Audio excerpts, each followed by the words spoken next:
What is going on, guys? It's True here, bringing you another review on My Hero Academia Vigilantes. Now, this episode gave us a good demonstration of what number 6 is got in store for us. I like this guy. Of course, we saw a small demonstration of his abilities, or excuse me, a small snippet last season. But here, we finally get to see this guy in action, and I gotta say, I'm impressed. I really am. The whole work ability that he's got here, where he's able to do what he does, makes sense. And well, of course, I'm being vague, but I'm going to go into it more as we get into the video. But before I get into any further, guys, please make sure to like, comment, subscribe. We're almost there to the goal of getting 100 to the channel. It would mean a lot to me, guys, personally. If you guys would support, it does help a lot in many aspects. But let's go ahead and get right into it. So, we start off with Kaneko. We saw her in the last episode, and I gotta say, she's a character that I found a bit unusual, but I kind of like her now a little bit more. I think she's a good side character that maybe we'll see more of. Not really holding my breath, but hopefully we get to see more of. But we have her going in, and she's just very approachable, very nice, and just easygoing with everybody.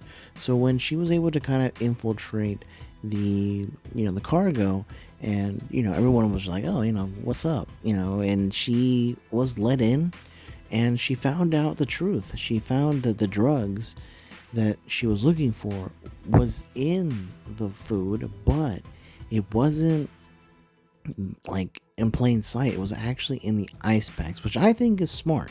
It's actually an easy and smart way to transport stuff without suspecting anything.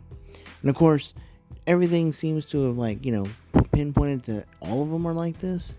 But as she makes this discovery, we see that a co-worker, a part-timer, shows up, and this is, of course, is number 6, and she asks for backup. So luckily, we actually have them showing up and trying to help out.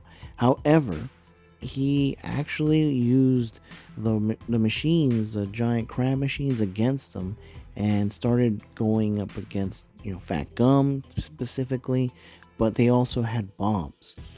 So it kind of sucked because people that were using the machines are no longer in control and now are in danger, as these bombs can explode and hurt people. So we see them dividing forces.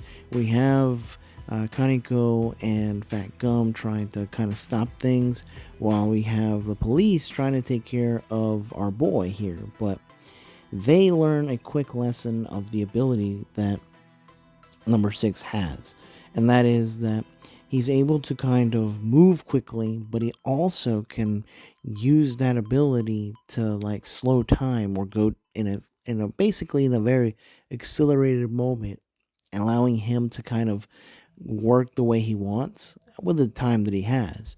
And we see that he was pinned down. He got hurt by the chief, but we see that he gets up, shoots him in return, he retaliates essentially, and gets all the other policemen with just some rubber bullets. And had they been real, this would have been bad. This was something that would have turned a little more darker, but thankfully it did not go that route. And so he gets away.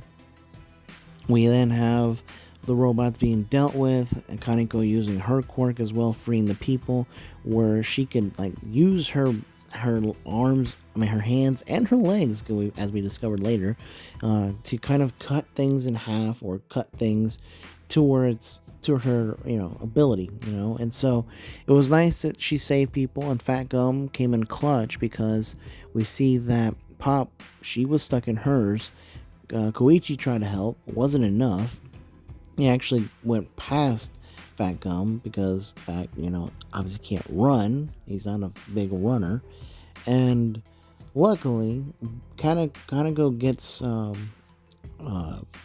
Pop out of there, and we see that with our boy FATGUM, he takes the blast, and he tries all that he can to kind of sustain it, but it's too much. And so he uses his ability, which is fat absorption, and he uses all of it and just goes back to normal. So he diffused the situation, but still kind of had an explosion. So it did help out.